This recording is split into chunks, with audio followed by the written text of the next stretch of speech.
Joel Osteen walked into that event with his usual polished confidence, certain that the stage, and the audience, belonged to him. Cameras flashed, people cheered, and he looked as though nothing could shake his calm authority. But sitting quietly in the front row was Senator John Kennedy, arms crossed, listening carefully. The moment came when Osteen made a bold attempt to shut down Kennedy's voice.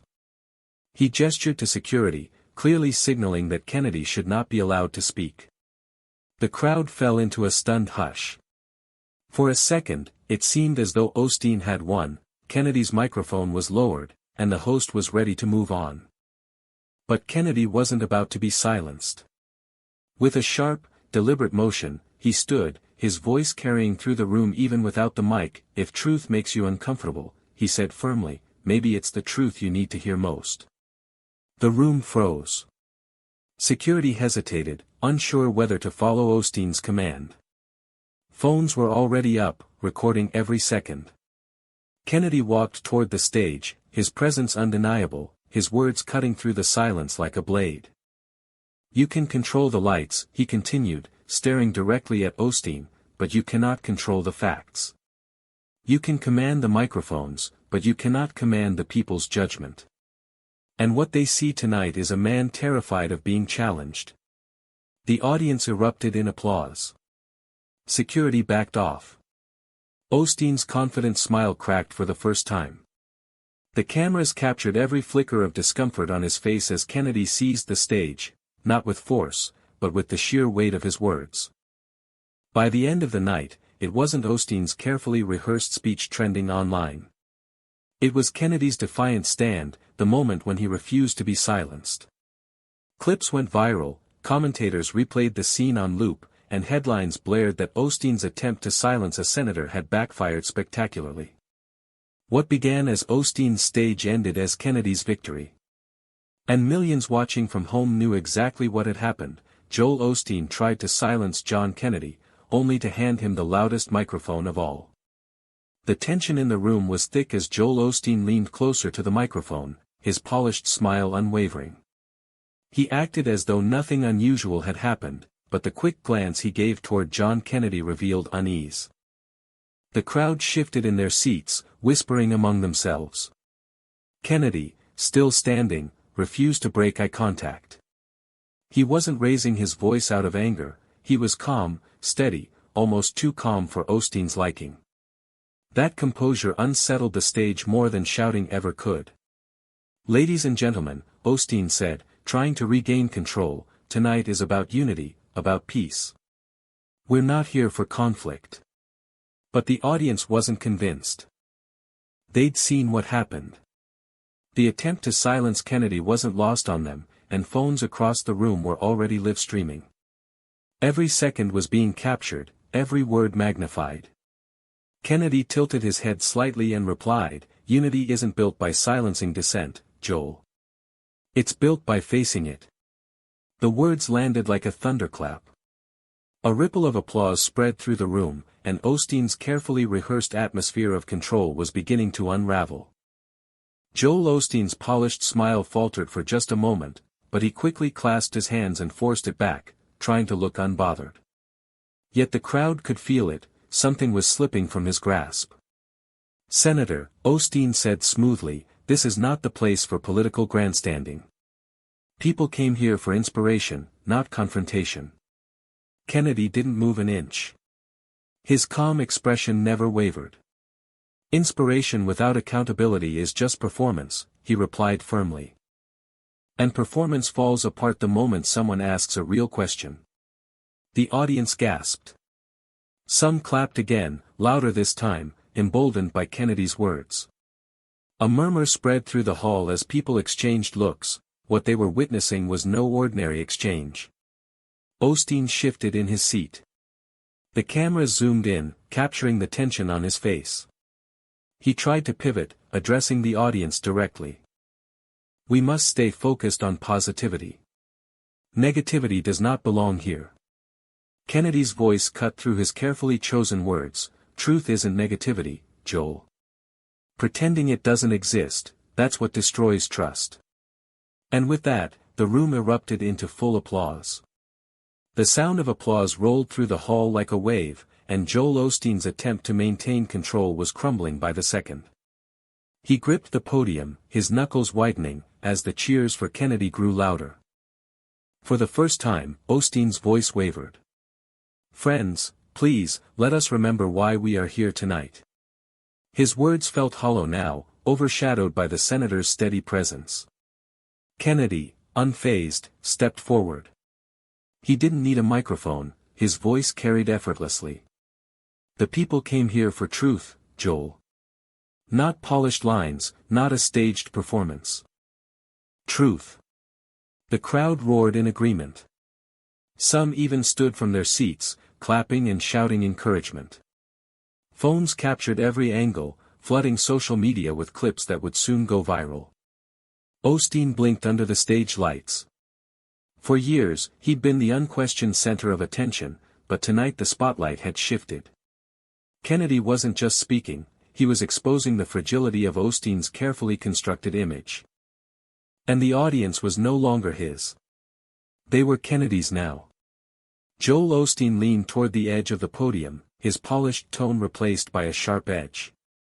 "Senator," he said, "this is my platform. If you cannot respect the rules of this house, then you should leave it." Gasps echoed through the crowd. The remark was harsher than anything Osteen had said all night, and it revealed the frustration he was trying so hard to hide. Security, once again, began to move slowly down the aisle, waiting for his signal. Kennedy didn't flinch.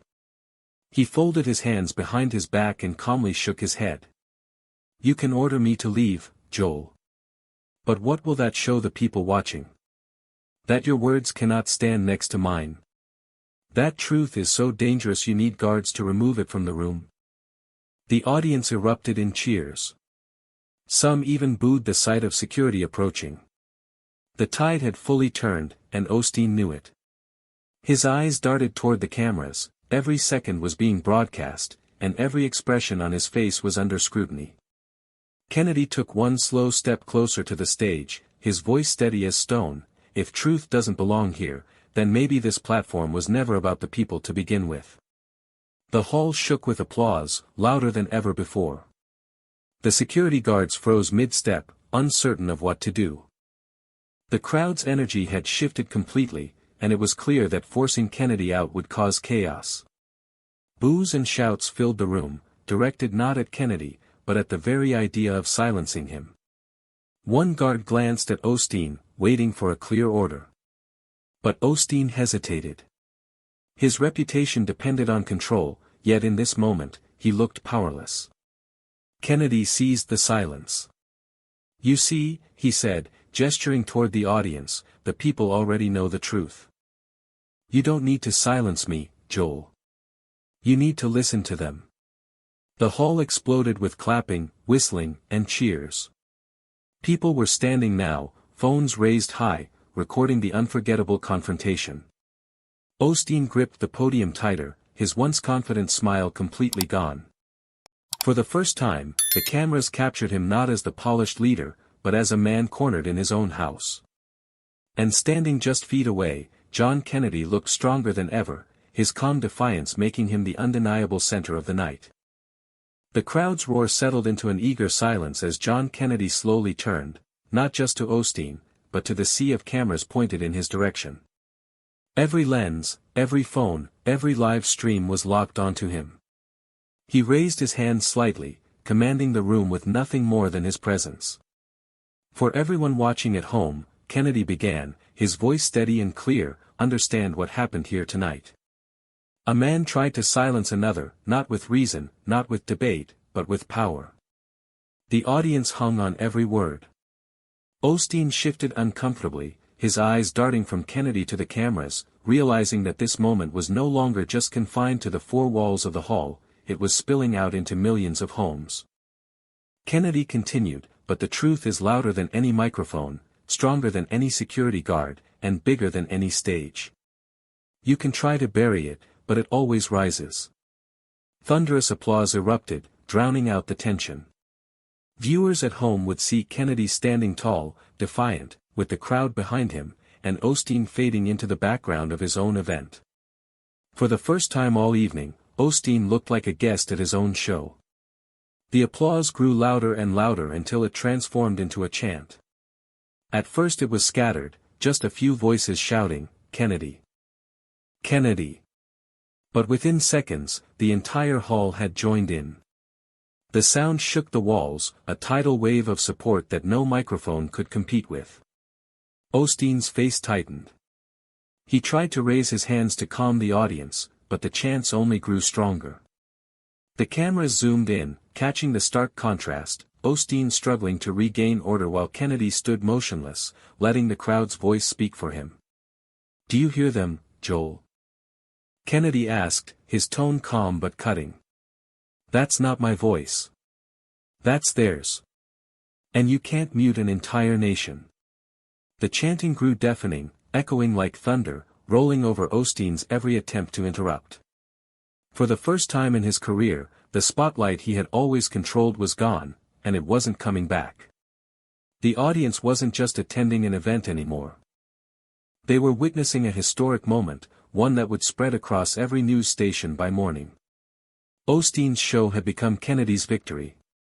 Joel Osteen raised both hands, forcing a strained smile as he tried to speak over the roaring chants. "Friends, please, let us not lose ourselves in division, let us focus on hope and unity." His voice echoed through the sound system, but it was hollow, desperate. The crowd didn't quiet. Some laughed, others booed, and the chant of "Kennedy! Kennedy!" only swelled louder. The cameras captured every second, streaming the raw humiliation live. Kennedy waited patiently, allowing Osteen's words to hang in the air before he responded. He leaned forward slightly, his voice firm but calm. "Hope without honesty is empty. Unity without truth is a lie. If you want real peace, Joel, you start by facing reality, not by hiding it." The hall thundered with applause, drowning out Osteen's attempt to continue. His forced smile faltered again, and for the first time, he looked cornered. The audience wasn't just rejecting Osteen's words, they were rejecting his authority. And no matter how many times he reached for the microphone, Kennedy's voice was the one the people wanted to hear. Osteen's grip on the night was slipping completely. The chants finally quieted just enough for Kennedy to step forward. The air was thick with anticipation, everyone knew he was about to deliver the moment that would define the night. He looked directly at Osteen, his voice steady and sharp. "Joel, you built this stage to amplify your voice. But tonight, it has amplified the truth instead. And the truth is simple, no leader worth following is afraid of being questioned." The room erupted. People jumped to their feet, clapping and shouting, some even pounding the floor with their hands. The cameras caught Osteen's face, his polished confidence gone, replaced by a hollow stare. Kennedy let the applause ride, then lifted his hand, silencing the crowd just enough for one final blow. "You thought you could silence me. But all you did was prove that fear, not faith, guides you." The explosion of cheers was deafening. The chant of "Kennedy! Kennedy!" returned, louder than ever. Osteen stood frozen at the podium, realizing that the night, and the headlines, were no longer his. The audience was no longer content to sit back. Dozens of people began shouting, "Let him speak! Let him speak," while others clapped in rhythm, urging Kennedy to take full command of the stage. Osteen tapped the podium, forcing another tight smile, but it was useless. His carefully crafted authority had collapsed in front of the cameras. The event that was supposed to showcase his voice had transformed into a rally for Kennedy. Kennedy, sensing the power of the moment, slowly stepped closer to the stage.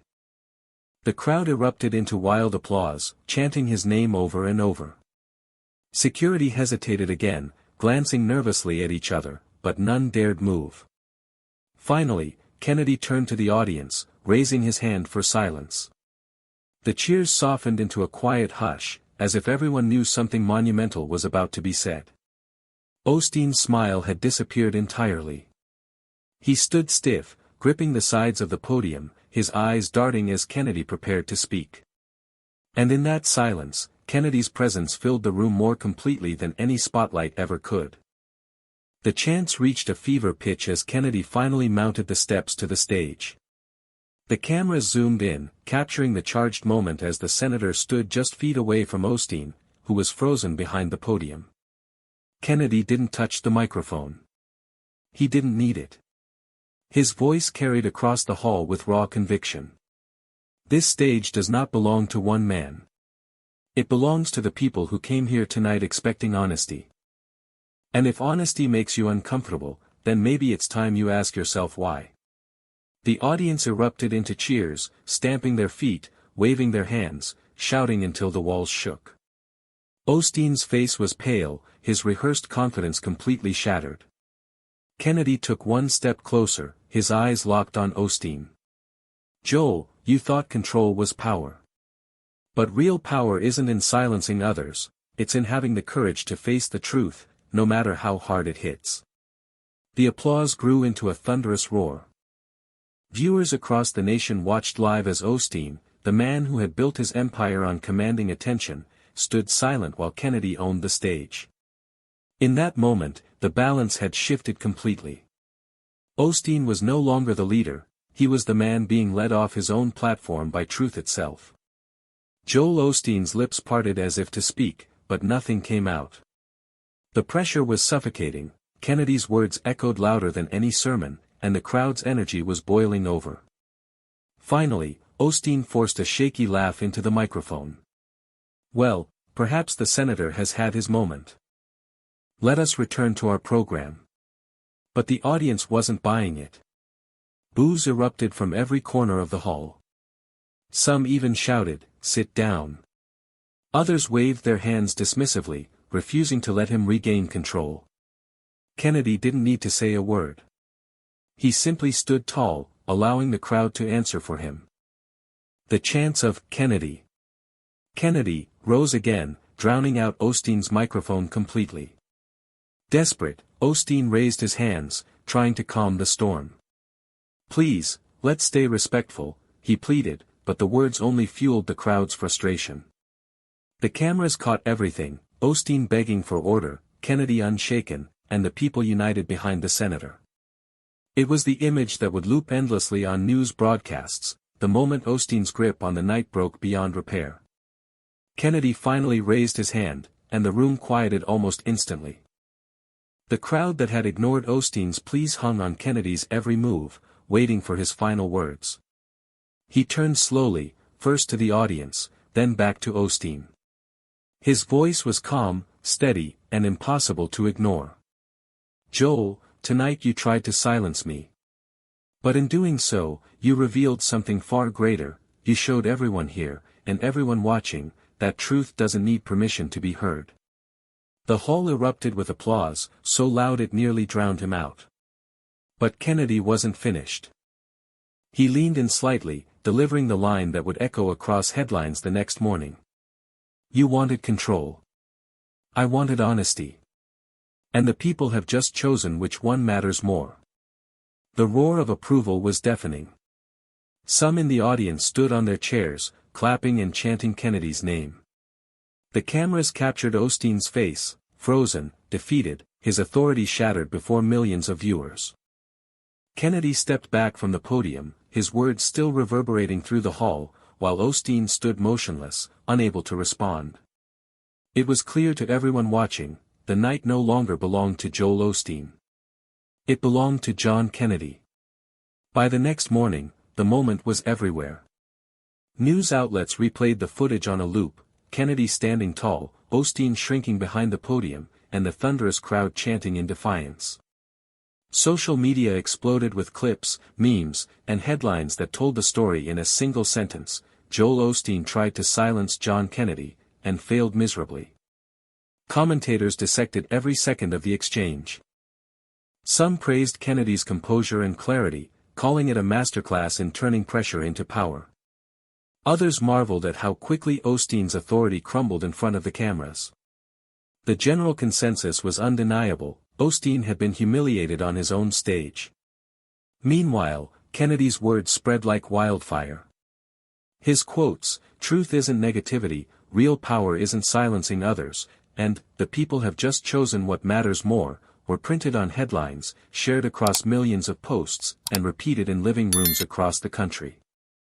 For Osteen, the fallout was brutal. His attempt to silence a senator had backfired in the worst possible way, turning what was meant to be his showcase into Kennedy's victory lap. And for Kennedy, it was more than a win. It was proof that when a man refuses to be silenced, the truth will always find its voice, and sometimes, it will roar louder than the biggest stage in the world.